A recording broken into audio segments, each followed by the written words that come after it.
വീട്ടിലിപ്പോ വന്നിട്ടുണ്ടല്ലോ ഏകദേശം ഒരാഴ്ചന്റെ അടുത്തായി കേട്ടോ. ഇരുന്നിരുന്നിരുന്ന് എനിക്ക് മടിയായിട്ടോ. അങ്ങനെ ഞാൻ ഇന്ന് വൈകുന്നേരം നമ്മുടെ ചാലയത്തുള്ള പുലിമുടി വരെ ഒന്ന് വന്നതായിരുന്നു. ഞാൻ ഈ നാട്ടുകാരി ആണെങ്കിലും ഉണ്ടല്ലോ, ഇവിടെ ഇത് ആദ്യമായിട്ടാട്ടോ വരണേ. സത്യം പറഞ്ഞാൽ ഇവിടെ ഇങ്ങനെയൊക്കെ ഒരു സെറ്റപ്പ് ഉണ്ടെന്നുള്ളതൊന്നും ഞാൻ വിചാരിച്ചിട്ടില്ല. അത്യാവശ്യം തിരക്കുണ്ടായിരുന്നു കേട്ടോ. സാധാരണയൊക്കെ ബീച്ചിൽ ഞായറാഴ്ചയൊക്കെ തിരക്കുണ്ടാവും. ഇത് ഞാൻ പോയത് തിങ്കളാഴ്ച കേട്ടോ. അപ്പോഴും നല്ല തിരക്കുണ്ട് കേട്ടോ. പിന്നെ പിള്ളേരൊക്കെ ആയിട്ട് വരാനാണെന്നുണ്ടെങ്കിൽ കുഴപ്പമൊന്നുമില്ല. എന്റർടൈൻമെന്റിന്റെ എല്ലാ വകകളും അവിടെ ഉണ്ട് കേട്ടോ.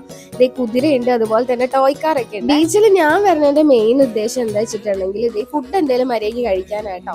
അപ്പൊ എപ്പോഴും ചിന്നമോട്ടയും കല്ലുമക്കായൊക്കെ അല്ലേ കഴിക്കണമെന്ന് വെച്ചിട്ട് ഞാൻ ഇന്ന് ഗ്രീൻ പീസ് മസാലയും ഒരു ചായ വാങ്ങിച്ചു. ഇവിടെയാണെങ്കിൽ കുറെ കടയൊക്കെ ഉണ്ട് കേട്ടോ. അപ്പൊ ഞാൻ കണ്ടതിൽ ഒരു കടയിൽ കയറിയിട്ട് നോക്കിയിട്ട് ഇത് ഈറ്റ വള എന്ന് നോക്കിയിട്ട്, പക്ഷെ എനിക്കതെന്തോ ചേരാത്ത പോലെ തോന്നി. അങ്ങനെ ഞാൻ അത് അവിടെ വെച്ചിട്ട് വേറെ ഈ ഒരു ക്ലിപ്പ് വാങ്ങിച്ച് അവിടെ ഇറങ്ങി. ക്ലിപ്പും തലയിലിട്ട് കുറെ പട്ടിഷയായിരുന്നു കേട്ടോ. പിന്നെ അത് കഴിഞ്ഞ് ഇത് ഐസരതി വാങ്ങിച്ചിട്ട്, ഐസരതി ഇല്ലാതെ എന്ത് ബീച്ചില്ല. അങ്ങനെ അതും കുടിച്ച് നേരെ വീട്ടിലേക്ക് പോവാണ്. അപ്പൊ ഇന്നത്തേക്ക് ഇത്രയുള്ളൂ. ബാക്കി നമുക്ക് അടുത്ത വീഡിയോ കാണാം.